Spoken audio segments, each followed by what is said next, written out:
Buenas tardes, estamos acá en vivo transmitiendo desde Cronista de tu ciudad.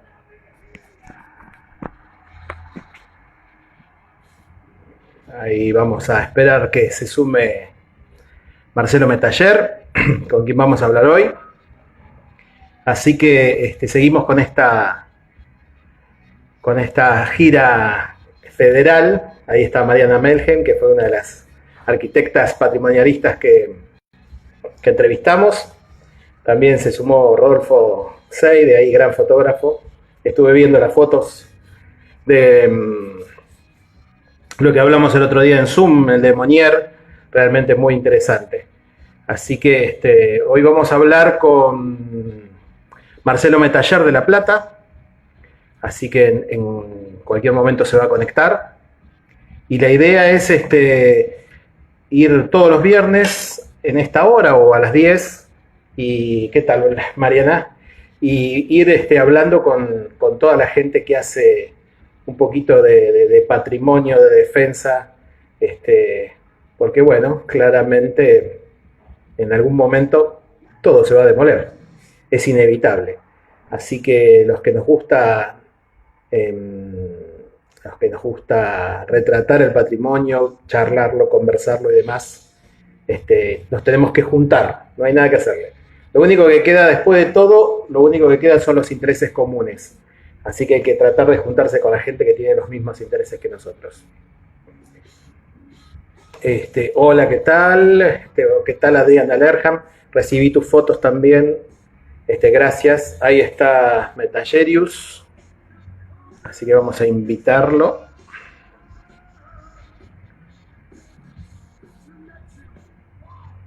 Metallerius.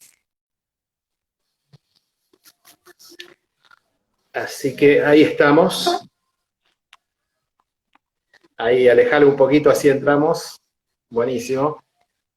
Bueno, ¿me escuchas bien? Sí, perfecto. ¿Vos me escuchás a mí?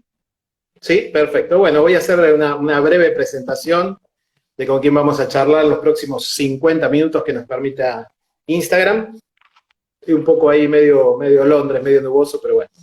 El celular está así. Básicamente lo que vamos a hacer es hablar un poquito de patrimonio de La Plata, de historia, de arquitectura. Marcelo Metaller es una persona que conozco virtualmente desde hace mucho tiempo y hace un par de años personalmente. Es periodista, es bloguero, es relator de historias, los que hayan leído a Dolina, tiene ese berretín que tenía Manuel Mandev, que es la de vivir todas las vidas y estar condenado a vivir nada más que una, cosa que me pasa también muy a diario. Entonces, básicamente, fue uno de los primeros salamónicos, ¿sí? Recorrió toda la obra, y como buen hombre sensible, ahora que es mainstream Salamone, ahora que ya lo conoce todo el mundo, se está retirando, se está bajando un poco de Salamone, pero para aquellos que conocimos Salamone en la exposición de 1989, ahí en el Centro Borges, después encontramos las primeras fotos en internet a través del Navegante Solitario, que es el blog de Marcelo. Marcelo trabaja en la agencia DIN, es periodista, ufólogo también, terraplanista ¿no? No, todavía no. No. No bien, no bien.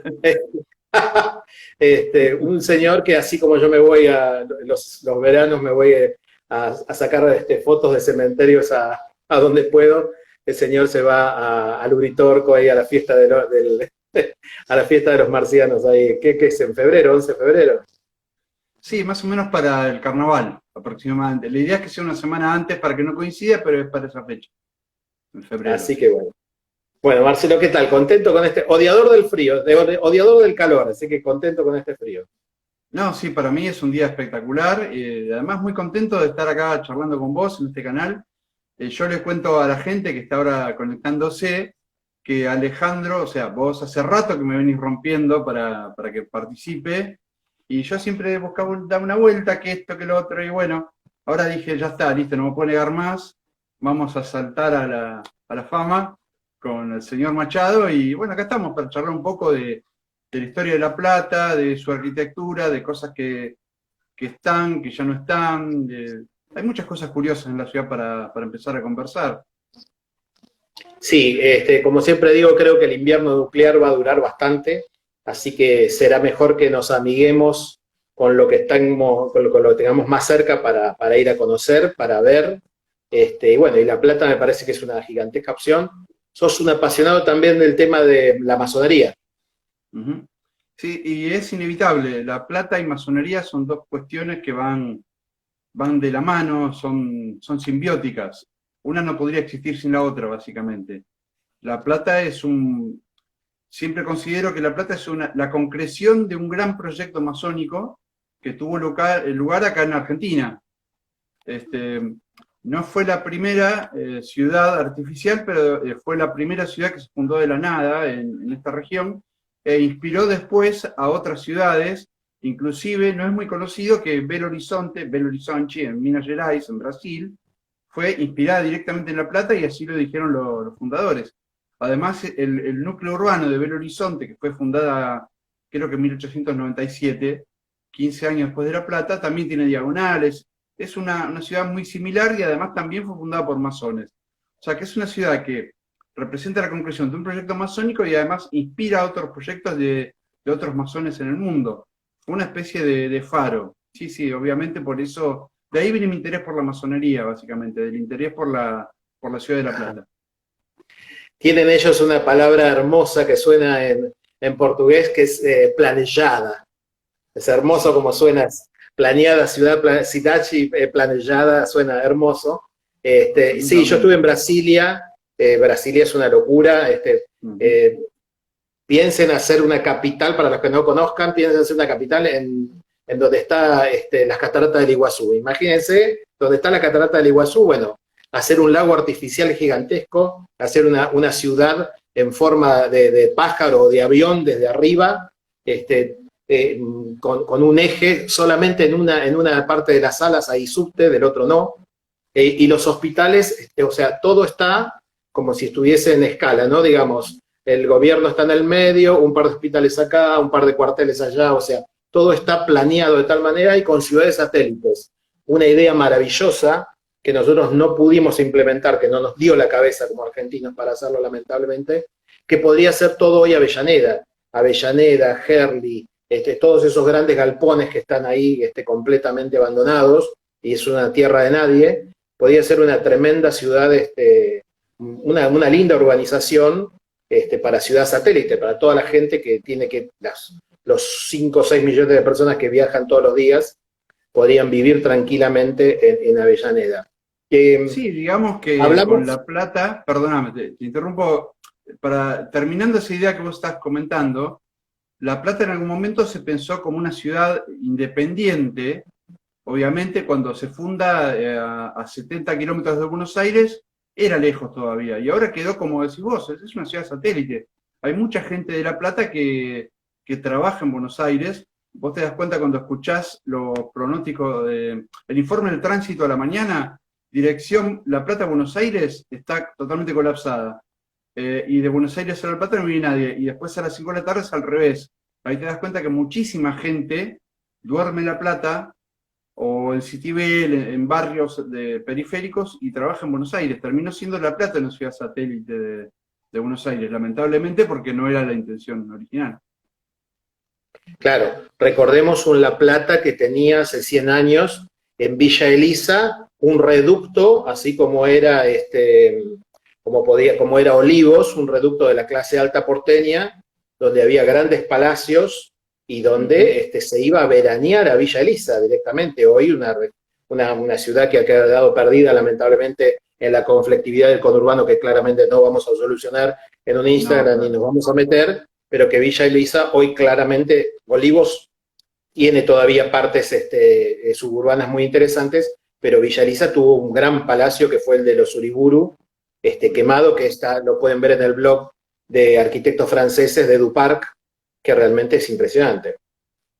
Sí, sí, y después más yendo para el río, que en Ensenada tenés un palacio como el Piria, que también fue como, quiso ser la cabecera de un proyecto. Digo, lo menciono porque en realidad lo levantó Luis Castells, que fue el fundador de Villa Elisa, pero en la zona costera. Fue como la cabecera de un proyecto que después quiso ser Piriápolis, es decir, Francisco Piria compra ese palacio, después del suicidio de Castells, para crear un gran proyecto de balneario. Inclusive él le ofreció al gobierno provincial tender líneas férreas hasta la ciudad de La Plata, lo ponía él de su bolsillo. No funcionó, no se quiso hacer nada y el tipo lo volvió a vender y lo abandonó y se volvió a Uruguay, donde hizo lo que hizo. Pero sí, toda la zona de Villa Lisa, realmente fue impresionante. Villa Lisa todavía tiene inclusive lugares que parecen el campo, tipo pulperías, es muy raro, es un lugar muy interesante para visitar, que no es demasiado conocido, está como, inclusive para los que somos de La Plata, los que vivimos en La Plata, nos queda lejos Villa Lisa también. No es que uno va de paseo, qué sé yo, uno cuando sale de La Plata, donde va siempre es a la República de los Niños, al parque ecológico que está justamente entre Citibel y Villa Lisa, ponele, pero después el centro de Villa Lisa nadie va a pasear, no es como el centro de Citibel, que es un centro moderno, pujante, muy comercial, o Gonet, que tenés justamente la República de los Niños y otros lugares, pero el centro de Villa Lisa quedó como detenido en el tiempo, es muy interesante, hay unas iglesias increíbles, realmente es un lugar, pero es fascinante. Dentro del Partido de La Plata es uno de los lugares más interesantes. Realmente el patrimonio de la provincia de Buenos Aires está extremadamente desperdiciado. Hay lugares maravillosos que no se conocen. Yo no entiendo, por ejemplo, cómo no se le ocurre al intendente de Gleu poner una camioneta en el Obelisco y llevar gente a ver lo de Sordi, que llevas 20 personas que después te van a una parrilla, que te van a una casa de té, que te van a un café y que por lo menos te van a gastar 300, 500 pesos en el pueblo durante el sábado. O sea, esa cosa que yo no entiendo cómo no pueden tener una combi, ¿te das cuenta? O sea, hay lugares bueno, en Ensenada misma hay un código urbano así de gente un poco más arriesgada que nosotros ya somos senior del patrimonio, pero si ustedes buscan en internet, en YouTube, la palabra Urbex. Urbex es un código mundial para exploradores urbanos que se meten en cualquier lado. Si lo buscan van a encontrar varios palacios de la provincia de Buenos Aires que están son locos porque la verdad que se meten a lugares que hay subsuelos inundados, sótanos completamente llenos de cualquier cosa. Y realmente uno de los códigos que tiene la gente que hace esta exploración es muchas veces no dan las coordenadas para que no se siga depredando el lugar. Claro, exacto. Bueno, justamente con el Palacio Piria durante muchos años fue pasando eso. El Palacio Piria es una gran mansión creo que tiene 3 plantas más sótanos, que está, como te decía recién, frente a la costa, en lo que es Punta Lara, ahí en Ensenada, y fue totalmente depredado durante mucho tiempo. Por ejemplo, hasta no hace mucho, creo que todavía se sigue haciendo, mira, van bandas de rock a sacarse fotos o producciones fotográficas de moda, y eso es una pena porque es un edificio que está, además de que es peligroso, eso es un patrimonio que debería mantenerse de alguna forma, aunque sea como ruina, y no debería poder entrar nadie no autorizado y nadie subirse a ningún lado, ¿viste? Es bastante complicado eso, sí, pero después el tema Urbex en la provincia hay lugares increíbles, que para mí está re bueno, que por ejemplo recién ahora, hace unos días apareció un nuevo Cristo, de esos famosos Cristos de Salamone, ¿viste? Que son de Quiérico, o copias de Quiérico, bueno, como de la Pría, viste que hay una entrada de Azul, hay uno en el cementerio de Pringles. Bueno, ahora apareció uno, no sé si te enteraste, en Estomba, cerca de Saldungaray. Me mandó mi hermana. Claro, mi hermana me mandó una señora de Saldungaray se puso a investigar sobre la historia del pueblo, bueno, y descubrieron que marca el lugar donde hubo un accidente aéreo. La ubicación exacta ella no lo dio, es un campo privado, y hay mucha gente que está queriendo averiguar dónde queda para ir a sacar fotos, y con otras personas que estamos en el tema, con Alfredo Fujimi, Gabriel Lucardi, bueno, gente que está metida en el asunto salamónico, nos parece que es mucho mejor que no se sepa. Ya está, ahí está la foto, listo. Por el momento que no se sepa, además es un lugar privado, se le va a meter gente sin permiso, va a ser para problema. Sí, mejor que sea así. Yo creo que también es mejor la idea de no divulgar, viste, las coordenadas o las direcciones de ciertos lugares, ni hablar. Hace poco fuiste a Escobar. a ver cómo Exactamente. terminaron. Básicamente, en una línea había un proyecto de Salamone de una dependencia municipal, de una delegación municipal, que se terminó a través de lo que se llama ahora el steel framing, el steel frame, Ujú. que es básicamente son perfiles de aluminio con algo que se van armando de tal manera que se hace una fachada, una estructura muy liviana, muy económica, pero que te da la apariencia de cierta solidez. Para algunos puristas fue un sacrilegio y para la mayoría de nosotros me pareció buenísimo que lo hayan terminado. A mí me parece una idea muy interesante. Mira, justamente en unos días va a ser un año de eso. Fue en septiembre del año pasado. Lo que pasa es que este año pasó como un bólido, ¿viste? No sé, entre marzo y esta época para mí pasó una semana.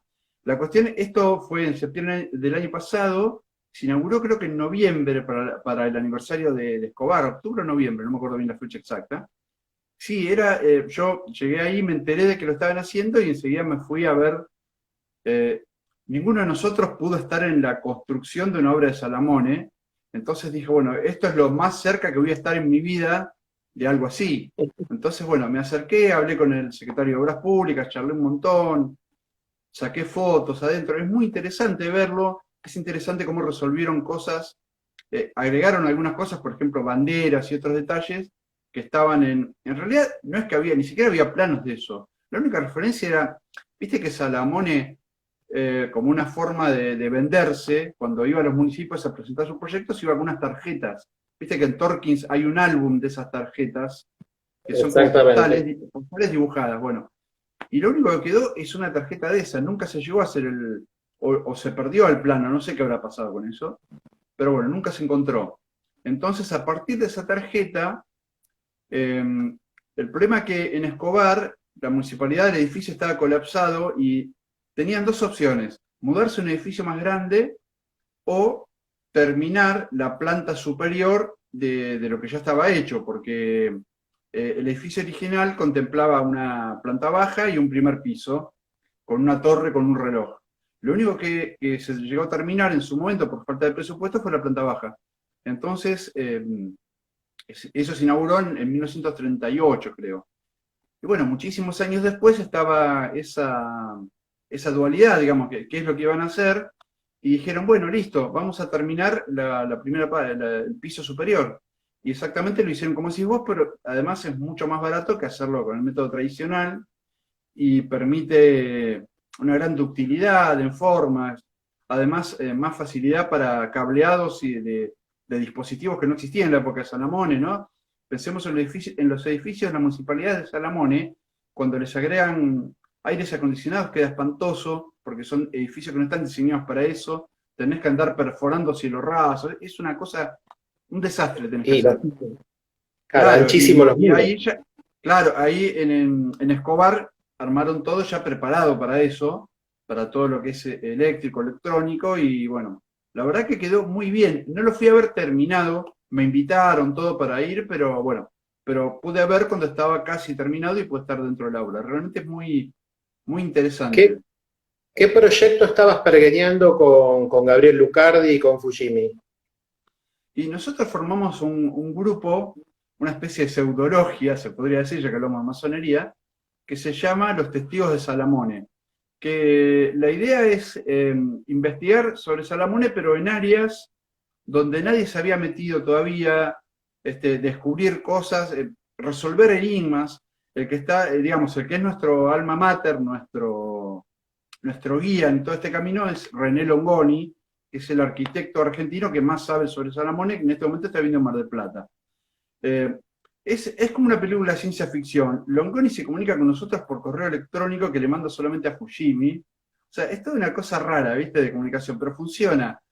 Cada uno vivimos en un lugar diferente. Alfredo vive en Escobar, Gabriel vive en Capital Federal, yo vivo en La Plata. Después está Uli Hanke, que vive en zona norte, creo que es Olivos. Pero igual nos comunicamos, nos movemos, hemos hecho muchos viajes juntos a buscar obras de Art Deco o que nos han parecido que son de colaboradores de Salamone, no directamente de Salamone, como del ingeniero, por ejemplo, el ingeniero Rodolfo Migone, que es el que firmó obras en Corral de Bustos, el lugar que ahora es un casino, que en su momento fue un mercado. Ese frente es de Migone, pero es muy interesante. Cualquiera, si uno no conociera quién lo filmó y todo, diría, esto es de Salamone. Lo mismo que ahí en Corral de Bustos está el Matadero, que también tiene inspiración salamónica, pero es de Migone. Migone formaba parte de una de las empresas constructoras con las que trabajó Salamone. Y después estamos detrás de otro tema que es muy polémico, porque ahí sí que se puede armar revuelo en el mundo más tradicional de Salamone, que es cuál es la participación cierta de la empresa Constantini en las obras de Salamone. Constantini era una empresa constructora que originalmente se dedicaba al parquizado, a hacer jardines y plazas. De hecho, hay plazas conocidas de ellos en Santa Fe y en provincia de Buenos Aires. Y en la asociación con Salamone, y esto es una bomba que te voy a tirar porque realmente es una discusión interna casi, pero bueno, me parece que está bueno que se conozca, las plazas que se le atribuyen a Salamone, como la Plaza de Azul, de la Prida y otras, son de Constantini, no de Salamone. Es un tema, en la asociación esa, Salamone era como el director de orquesta, pero había cosas que delegaba, y para mí, para nosotros, una de las cosas son las plazas, los diseños geométricos de las plazas, en realidad son de la empresa Constantini. Y la otra gran duda en todo este lío salamónico es que en realidad es el que descubre esto como que se lleva la sortija. ¿Quién hizo el ángel de azul? El famoso ángel del portal del cementerio, que los que lo conocen, lo han visto, es un ángel geométrico, facetado, que no es muy parecido al boceto de Salamone del portal del ángel de azul. Es bastante diferente.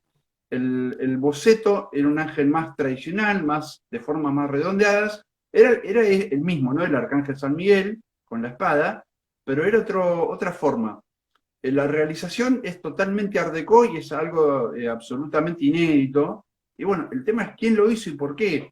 Si el diseño era efectivamente de Salamone o era del tipo del desconocido escultor. Digamos, es toda una discusión grande porque además pone en duda muchas cosas que creemos de Salamone. Esa cuestión de que era el loco solitario, el águila que vuela sola, etc. Todo eso está como, para nosotros, es una exageración, es una Romantizado. leyenda. ¿Cómo? Está como romantizado, que era un Exacto, loco. claro. Pero si vos te pones a pensar, ningún ser humano en sus cabales, es imposible que pueda hacer 70 y pico de obras en 4 años él solo, diseñando todo, desde el mobiliario hasta las luces, hasta la plaza. Es demencial, y aparte controlando todo viajando en avión, de lo cual no hay ninguna foto. Es algo demencial pensar que sí lo pudiera. Si vos te sentás un rato y lo pensás, ¿cómo haces todo eso en un mundo donde no existían prácticamente las telecomunicaciones como las conocemos ahora? No es que el tipo estaba con un handy hablando con la obra de acá, de Pringles, de esto, no. O sea, lo único que había era telégrafo y las líneas telefónicas primitivas de 1930 y pico. No, Así que bueno, aparte, digamos que un tipo que hizo tan poca obra civil, que estuvo tanto tiempo en el ostracismo y que no sé, de 100 obras, no sé, de 80 obras posibles, 83 obras posibles, hizo 73 en 4 años y después se dedicó nuevamente porque era un asfaltador. O sea, el tipo incluso se tiene que ir a Uruguay por un problema en Tucumán, ¿no? Que fue que, o sea, claro, el tipo asfaltaba calles, no era que era un sí. mega arquitecto, o sea, hiper conocido. O sea, realmente es un tipo El tipo, misterioso. claro, el tipo entraba por ahí a los municipios con las obras públicas de ese estilo, ¿cómo es? Cloacas y asfalto. Arrancaba por ahí. Y después cuando esta ley, el decreto, no me acuerdo bien exacto ahora cómo es todo el tema legal, pero ¿te acordás cómo es? El gobernador Fresco sale como una ley que los municipios se podían endeudar con bonos para construir Ujú. obras.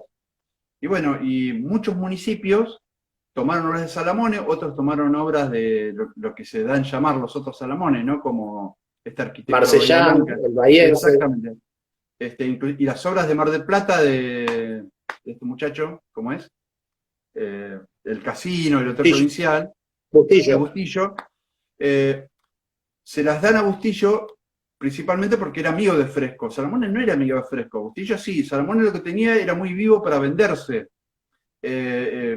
Tiraba presupuestos los más baratos y la mayor velocidad. Era muy rápido, era muy, muy vivo. Era un gran director de orquesta. Un gran director de orquesta y hay que ver si era un gran artista. Pero era un gran director de Y orquesta. aparte un tipo que queda pegado con el fascismo cuando fue candidato por una línea radical. O sea, Absolutamente, sí. claro. Salamone arranca en política mucho antes de estar en Buenos Aires, viste que él, terminamos hablando de Salamone y el Bar de la Plata, vos viste, ¿no? Pero No, importa, pero ahora volvemos. en un Ahora minuto volvemos. volvemos a la plata. Claro.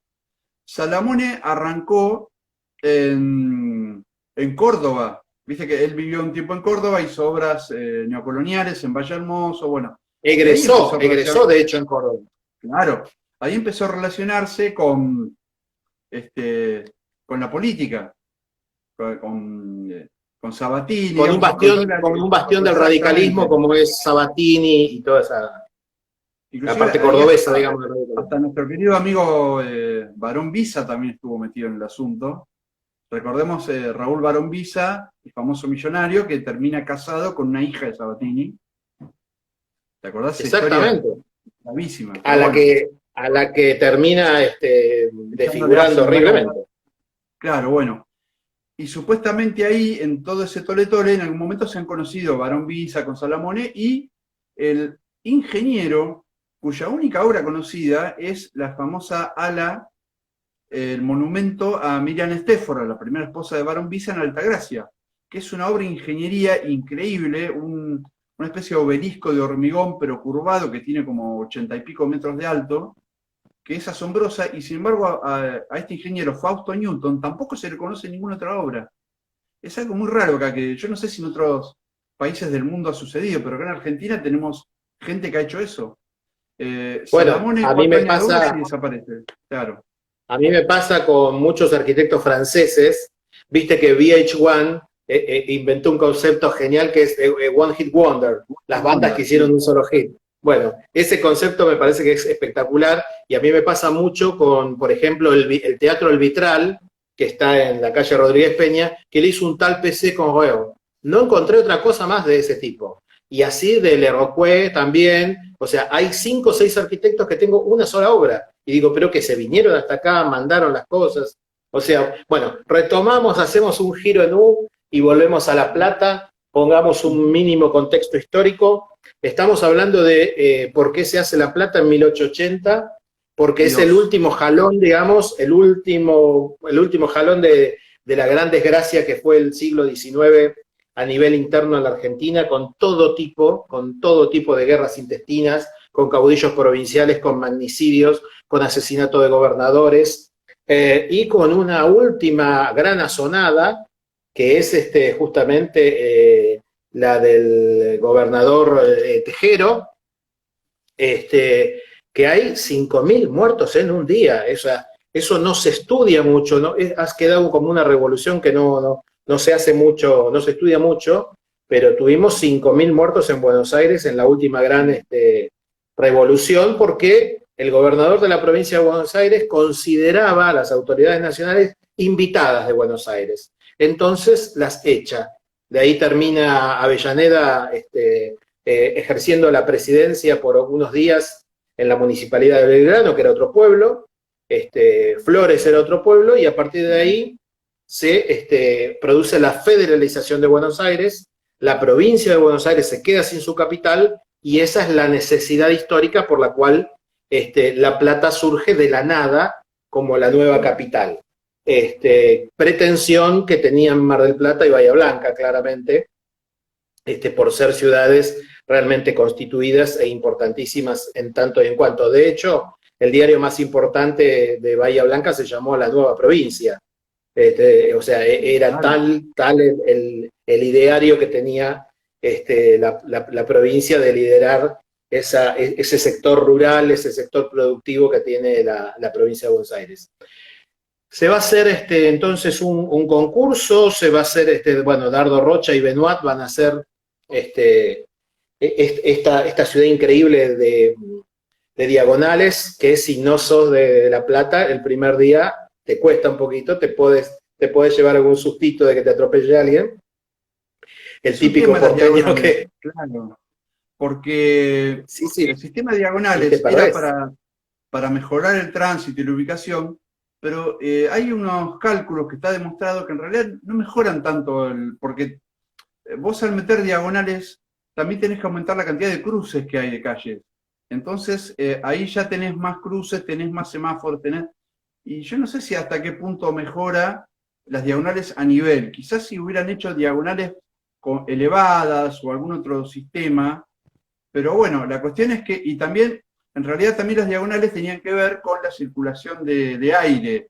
Viste que hay, sí, la ciudad de La Plata fue hecha, el diseño, según todo un criterio higienista y racional, que estaba muy de moda en la época. Entonces tenían que hacer calles muy anchas y otras cosas más. Porque, ¿qué pasa? Vos pensás, por ejemplo, un gran ejemplo para mí de urbanismo es Río Cuarto. ¿Vos conocés Río Cuarto en Córdoba?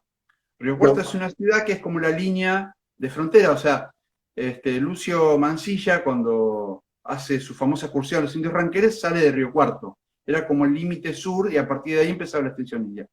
Río Cuarto es una ciudad cuyo centro tiene calles muy angostas, porque tenían que, cuando había malón, las cubrían con una carreta. Era la idea, ¿viste? Para poder atajar eso. Cuando se funda La Plata ya no es necesario, entonces pueden hacer avenidas anchísimas, al contrario, porque La Plata es la primera ciudad que se funda post, sí, digamos, conquista del desierto, ¿no? Así se llamó en su momento. Yo no voy a entrar en esa polémica, pero bueno. Es la primera ciudad casi post-malones, viste, que existe, post claro. todo esto. Entonces se pueden hacer calles muy anchas, ya no hay peligro de nada, para circulación de aire y otras cosas, para circulación de vehículos. Son calles muy anchas, inclusive las grandes avenidas, todavía 140, casi 140 años después, siguen siendo enormes, pese a que hay un cúmulo de vehículos que es infernal. Este, pero sí reconozco que el que no conoce se le complica. Y otra cosa que les complica a los porteños, y que a mí me llama mucho la atención, casi que me causa gracia, es que se pierdan porque las calles tengan número en lugar de tener nombre. Es mucho más fácil encontrar una calle con número. No, Es no, sencillísimo. no, es imposible. Porque vos Pero perdés la referencia con la diagonal. puede ser, claro, porque el problema es que las No, no, diagonales o tienen sea, nombres al azar también. no, lo que pasa es que el asunto es que vos, o sea, vos podés llegar a entender 2, 4, 6, 8, 10 si vos estás delante mío. Si yo ahora, Ujú. si vos estás así ahora, te cambia completamente dónde está el 12 y dónde está el 1. O sea, el Claro. problema es la diagonal, es la combinación de la diagonal más el número. Vos no te das cuenta porque naciste, o sea, porque ya estás ahí. Pero mirá, acá me dice Victoria que se llama traversa y no entiende la diagonal como yo. O sea, fíjate que hasta alguien que se apellida traversa no lo entiende. O sea, el problema es la combinación de la diagonal más el número. O sea, y aparte que el que vivió en Buenos Aires tiene otro sistema que es la avenida cada 4 cuadras. El gran ordenador urbano de Buenos Aires es que vos sabés que está Independencia, Belgrano, Rivadavia, Corrientes, Claro. Córdoba, más o menos en el círculo, en el centro histórico. Entonces vos Bueno, acá el pero ordenador acá, es... claro, acá tenés cada 6 cuadras una avenida, si o sí te vas a chocar con una avenida, y inclusive de cada plaza tenés 6 cuadras para cualquier lado, hay otra plaza más. Por eso digo, no es tan complicado. El problema es hay otra cosa en La Plata, que es la numeración de las casas que están cada 50, las manzanas tienen 50 números. Entonces puedes llegar a encontrar, es muy común el caso de un lugar que quede en el número 125 y medio. Cosas así, por ejemplo. ¿Te das Bueno, cuenta? pará, entonces son tres ya variables que son difíciles. O sea, acá estás acostumbrado a 100. Por ejemplo, Roma es peor. Roma tiene 10 números. A veces son 10 números. Entonces vos decís, 220 en la segunda cuadra. No, son 22 cuadras. Una cosa de loco. O Bueno, sea, pero pará, y hay Roma otra cosa encima, más. Sí. En no, las diagonales sí tienen cada 100. Las que son ortogonales son cada 50.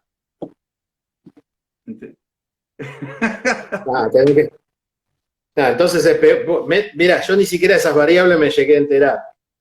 No, realmente el sistema de las plazas es muy interesante, desde lo urbano, desde caminar, ese descanso que tienen. Y bueno, y aparte, pocas ciudades de la Argentina tienen una plaza de 4 hectáreas, o son 8, la plaza Eh, principal.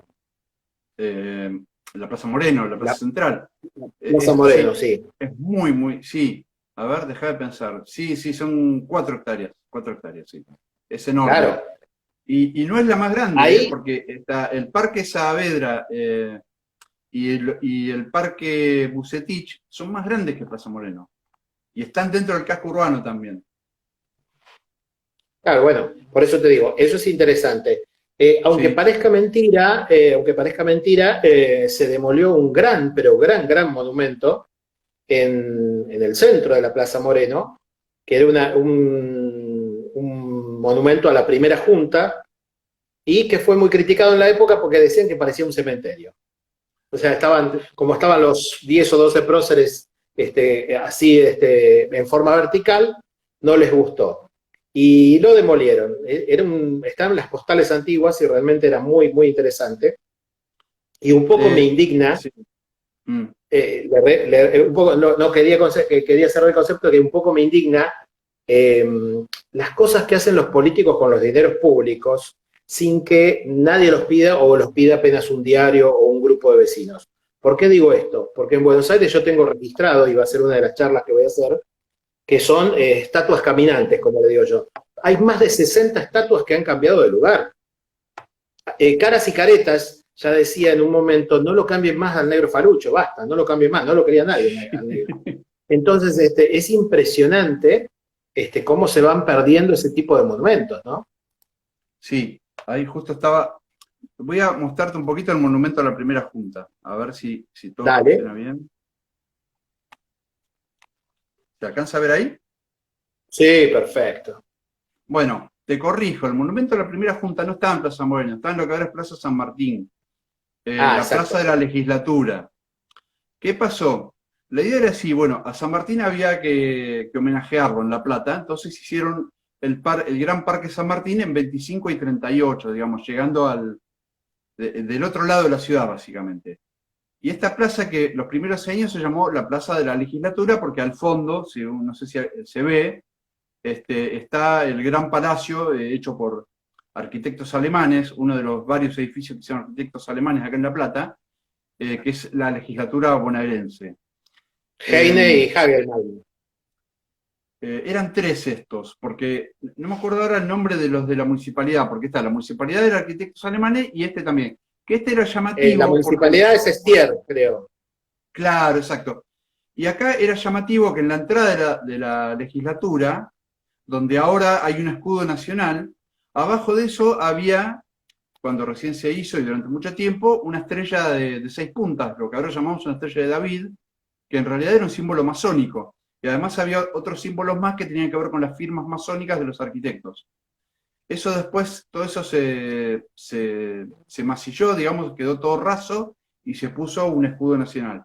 Pero bueno, estábamos hablando de monumento a la legislatura que está ahí. Bueno, ¿qué pasó con ese monumento? Ese monumento pasó por varias manos, por varios escultores, y el último que la hizo, que fue, lo tengo acá anotado, Abraham Giovanola, después de pasar por 3 escultores, Giovanola hizo las estatuas no acordes al proyecto original. Para empezar, lo que a todo el mundo le llamó la atención, que todos los próceres medían lo mismo, o sea, no hay ninguno más petizo ni más alto, con lo cual, y el tipo tenía las medidas de todos, pero él hizo lo que se le cantó. Y la Estatua de la Libertad, que es lo que corona esa especie de pseudo pirámide de Mayo, que está en la tope, tenía Ujú. que ser de bronce, o no, de granito, el proyecto original era de bronce, después se empezó a hacerla de granito y terminó siendo de barro, es una estatua de terracota, bueno. Eso no duró demasiado tiempo porque en un momento dijeron que, como decís vos, que a la gente no le gustó demasiado, eh, dijeron que era el cementerio de Juan Tenorio, una cosa así, que era una porquería básicamente. Lo que se decidió fue demoler el monumento, llevar las estatuas a las plazas con su nombre, porque en La Plata muchas plazas tienen nombres de los próceres de la primera junta, Y después ahí esa plaza cambió de nombre, ahora se llama Plaza San Martín, y hay un monumento a San Martín en ese lugar. Y el Parque San Martín ahora se llama Parque Bucetich. El tema acá, lo que es entretenido, lo que pasó con las estatuas. ¿Qué pasó? La estatua de Domingo Mateu está en la Plaza Mateu de La Plata, para que acá tengo el machete. La estatua de Saavedra está en el parque homónimo, etcétera. Bueno, pero después la estatua de Manuel Belgrano quedó dando vueltas y terminó en el Parque Belgrano de Ensenada, que igual Ensenada pertenecía a La Plata. Hay otra vista del perfecto. La estatua de Larrea está en Berisso.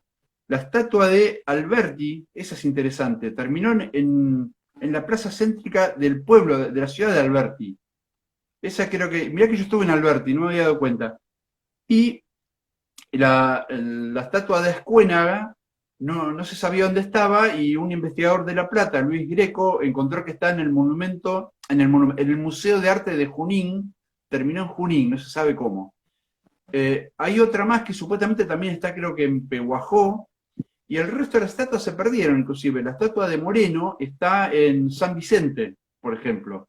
Inclusive en la Plaza Moreno de La Plata, en la Plaza Central, hay una estatua de Mariano Moreno que debe tener 25 años, la pusieron ahora porque la estatua original de Moreno se había perdido. Lamentable lo que hicieron ahí. Por más que el proyecto original fuera diferente, hay una maqueta del proyecto también dando vueltas y todo, pero era algo histórico. Igual, haciendo un paréntesis, ¿no? El concepto de patrimonio, como lo entendemos ahora, siempre lo hablo con vos en privado, es algo bastante moderno, ¿verdad? Es algo, la conservación de este tipo de cosas, es algo que aparece, yo creo que con el posmodernismo, que hasta la década del 80, inclusive del siglo XX, lo que importaba era lo nuevo. Eso era una porquería, se demolía, se hacía otra cosa, y si pasaba el tiempo y tampoco gustaba, como pasó con el teatro argentino. El teatro argentino creo que es el mejor ejemplo de horror que hubo acá en La Plata en ese sentido, ¿no? Todavía no quiero llegar ahí.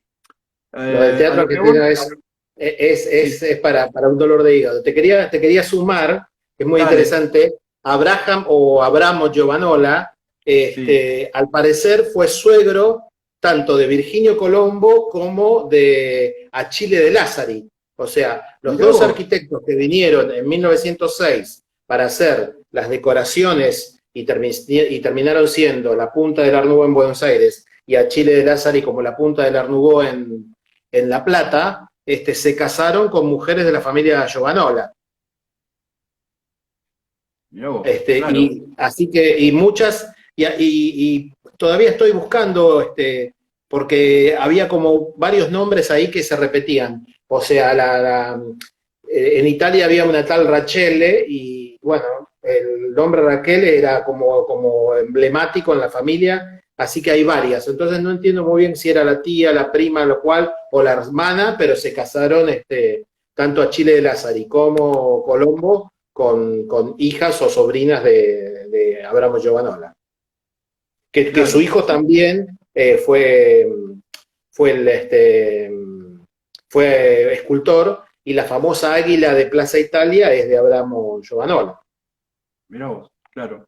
Bueno, acá en La Plata, el escultor que también tiene muchas obras conocidas es el de los esmirodontes del museo, y tiene otras obras más. Ahora nomás, tengo un problema de memoria, ya te lo conté la otra vez. Bueno, cuando me acuerdo te cuento quién es, pero es un ¿Caín? tipo grosso. No. Ya me va a salir, está enterrado en la Recoleta, inclusive. Cuando me acuerde, después te lo digo. Después tenés otros monumentos conocidos en La Plata, son el arquero de Plaza Moreno. Hay un arquero muy famoso, que inclusive se lo vincula con la masonería, pero es cualquier cosa, que es de Troiano Troiani, es muy interesante para ver. Y después en el edificio El Comercio de 745, que es una especie de mini Cábana, porque está hecho por los mismos arquitectos, por el estudio de Sánchez Lagos y de la Torre, tiene en el frente, tiene unos frisos de Perlotti, que son increíbles.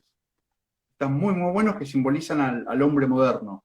Digamos, son como hitos también como para, en una próxima, como decías vos, en una visita a La Plata, son muy interesantes, lugares muy interesantes para ver. Y te quería agregar... Bueno, ahí tenés... Sí, dime. Ahí tenés, ahí nomás tenés 3 o 4 cosas espectaculares de autor, porque tenés, vos decís la dirección, porque yo claramente no me voy a acordar, pero el Banco Nación es de Prince y tiene una lucarna espectacular. Eso no se puede sacar 748. fotos porque es un Sí. banco, pero tenés un Carlos Agote ahí nomás, que es que fue eh, al lado del Jockey Club, que tiene doble entrada.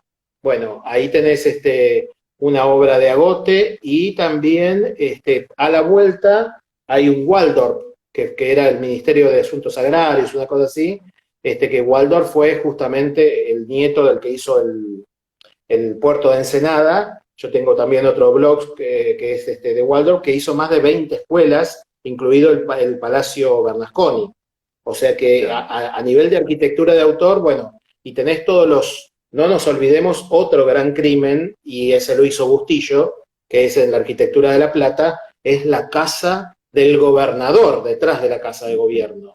Lo que han Sí. hecho con eso, que era la verdad, o sea, lo que hizo Jules Dorman, yo tuve la oportunidad de estar en Bruselas y en Brujas, perdón, en Bruselas y en Gante, la verdad que era un pedazo de Bélgica en La Plata, y fueron y dejaron solamente, que encima se unía por un puente aéreo con la casa del gobernador y la casa de gobierno, y la plancharon toda, la racionalizaron Sí, toda.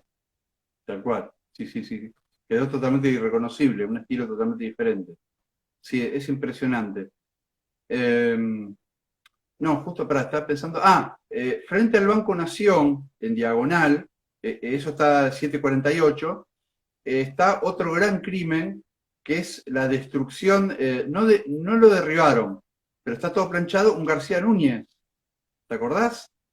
Es hasta el 748. Que ahora no hay nada, o sea, vos lo ves ahora y está la estructura totalmente pelada. Ahora te lo voy a buscar, o si querés buscarlo vos, si tenés acceso a... García Núñez era, ¿no? Parece que sí. Eh, No, lo que recuerdo que hay un banco en la provincia que era de Buschiazo y Biglione, que le claro, no, hicieron no, toda una. lo que yo te digo es una esquina comercial, no, no era un banco ni ningún ese tipo de cosas. Me parece que es de, sí. Ahora lo voy a buscar bien, pero es No, pero increíble García porque, Núñez García Núñez en La Plata no recuerdo nada. a ver, para. Este, Vos sigue hablando pero que yo no, googleo. sí, sí, yo también estaba buscando para mostrar la casa de gobierno. Pero también otra cosa que tenés en La Plata, que es muy interesante de ver, es el estadio. Realmente el estadio Sí, sí, sí, es sí. uno de los pocos estadios de fútbol donde realmente se puede ver de todos lados, donde no te chorean, porque no es como ver un recital. Yo tuve la oportunidad, hace 20 años que soy productor y guionista en varios medios, desde Telefe, Canal 9, América, y trabajaba en Mega, y fuimos a ver con un Mega Escape, se llamaba, que llevábamos oyentes, y creo que vi el recital de La Renga en el microestadio, en el estadio nuevo, con un escenario circular, y realmente era espectacular porque vos podías ver realmente la banda. O sea, es un estadio realmente que no pierde escala humana, y es muy interesante desde su construcción, como patrimonio Sí, moderno, quiero decir. claro. Sí, es muy llamativo que grandes recitales últimamente se venían haciendo ahí. Viste que estuvo Paul McCartney, tuvo Coldplay, los Rolling Stones, que estuvieron acá en La Plata, hasta hace 2 o 3 años cuando empezaron a hacerse de vuelta esos mega recitales en Buenos Aires, porque hubo muchas quejas de porteños que no querían venir a La Plata, que para ellos era una complicación venir a La Plata a un recital. Inclusive, y además otra cosa, de que La Plata hasta no hace mucho no tenía una buena infraestructura hotelera. Había 2 o 3 hoteles grandes y nada más. Ahora se inauguró un hotel enorme, que es el Hotel Briso, cerca de Plaza Moreno, y hay un par de hoteles más de construcción enormes, gigantescos, pero es como que no, si venían no tenían que quedarse. Los mismos artistas, o sea, los tipos que tocaban en La Plata, después los llevan de vuelta a Buenos Aires, a los de Coldplay, a toda esa gente. Ninguno se quedaba en La Plata porque no tenían dónde. No había un hotel de la calidad como para albergar un artista. La casa del gobernador, exacto. Esta es Sí, sí. uno de mis blogs, que es justamente Arquitectos Franceses Argentina, Esto era, miren lo que era, y miren lo que hizo Bustillo, ¿no? O sea, tenía que bajar la otra cosa, ¿no? Esto. Bueno, miren lo que era también, ¿no? O sea, y Bustillo hizo esto. En en el mismo edificio porque tiene el cuerpo central. O sea, le tuve que contar las ventanitas para darme cuenta que era el mismo edificio. O sea, eso es muy, para los que hacemos búsqueda de patrimonio, digamos, cuando vos ves un edificio que tenés la duda, lo primero que tenés que hacer es contarle las ventanas, porque ningún arquitecto va a rehacer un edificio y le va a poner las aberturas en el mismo lugar. Obviamente, si vos haces un edificio nuevo, va a cambiar la utilidad. Entonces, una de esas maneras, y bueno, cuando empecé a contar las ventanas y vi que tenía lo mismo, dije, no puede ser, es el mismo edificio.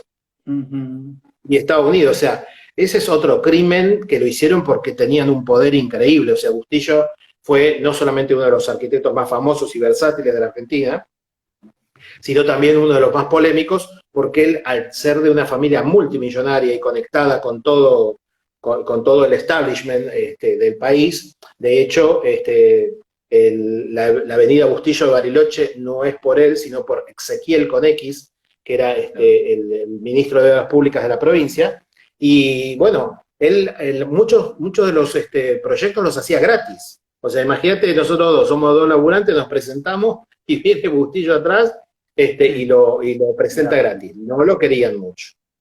Claro.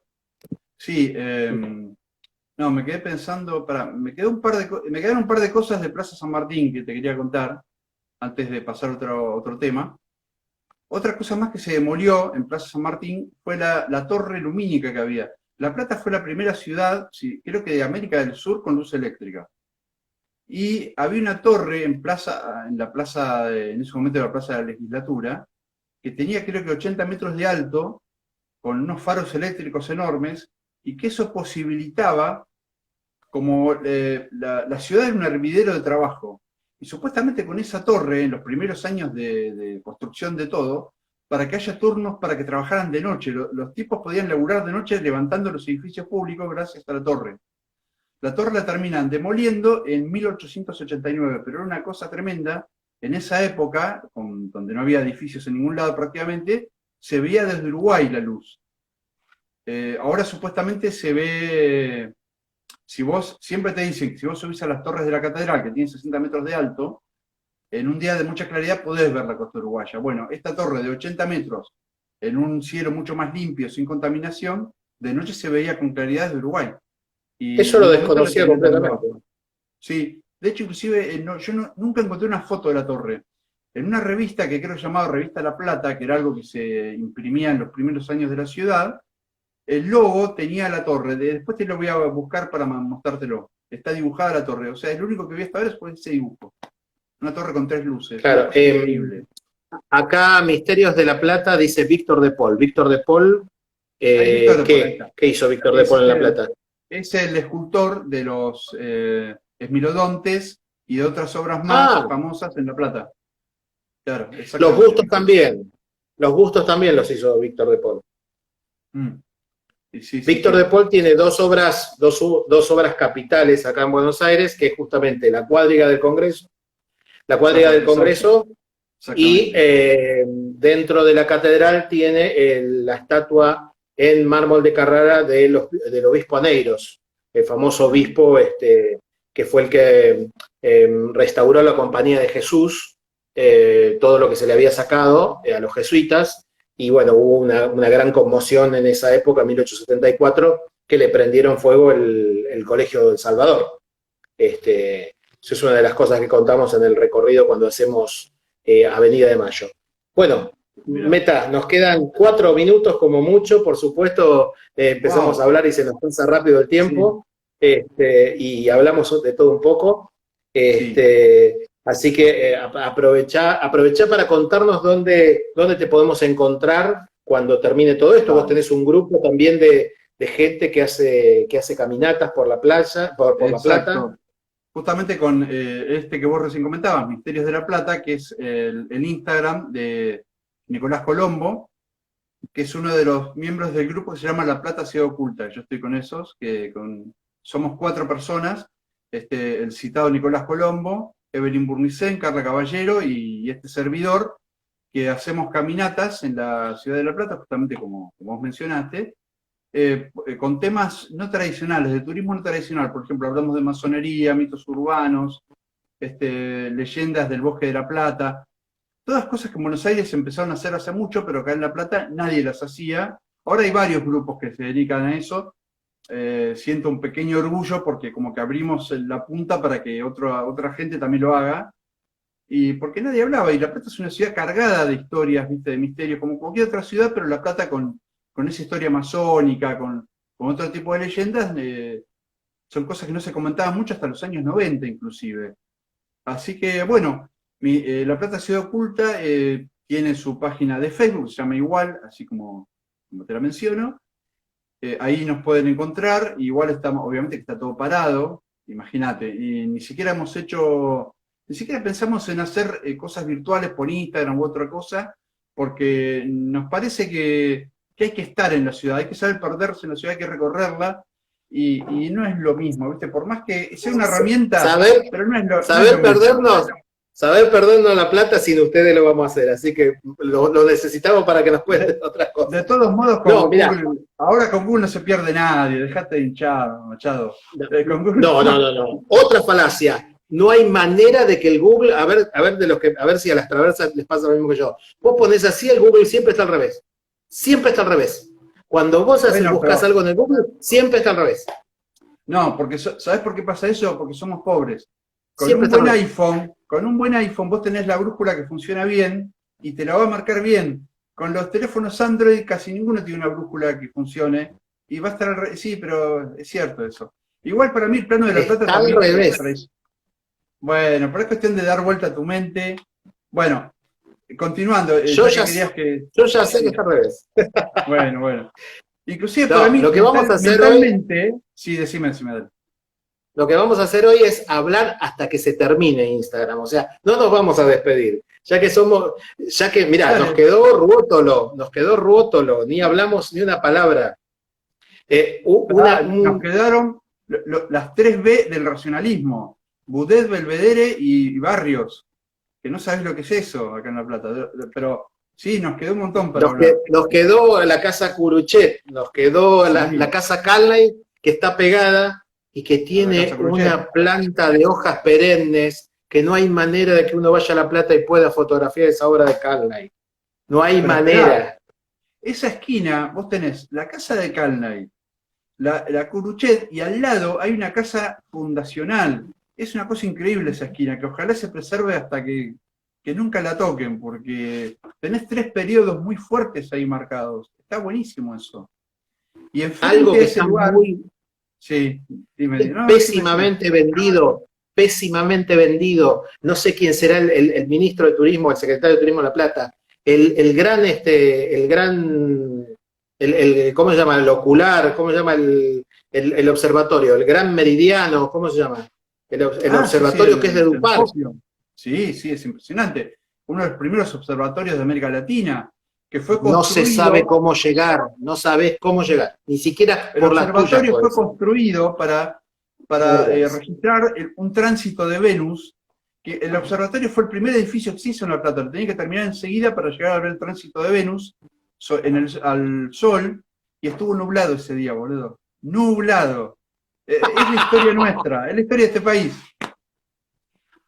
Increíble.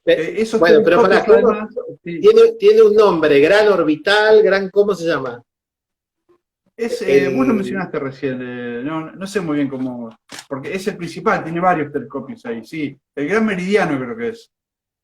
Sí, no es meridiano, es una palabra entre orbital y algo, alguien lo va a decir seguramente. Pero quiero decir, está muy mal vendida La Plata, muy mal vendida La Plata. Sí, bueno, ni hablar lo que es el pasaje de Adorrocha, que tienen la suerte de que se les haya quedado una vieja estación en el medio de la ciudad, y la verdad, bueno, ni hablar de la estación de La Plata de Chamber Thomas, que es impresionante. 27 segundos nos quedan, señores. Bueno, síganlos. Bueno, listo. Chau. Nos vemos entonces. Hasta la próxima. Bueno, para los que me conocen hoy en La Plata, @cronista de tu ciudad, y bueno, vamos, mira, el público está pidiendo que hagamos otra. Dale, perfecto. Así que bueno, lo haremos un martes, por ahí un miércoles. Bueno, Dale, chao. perfecto, dale.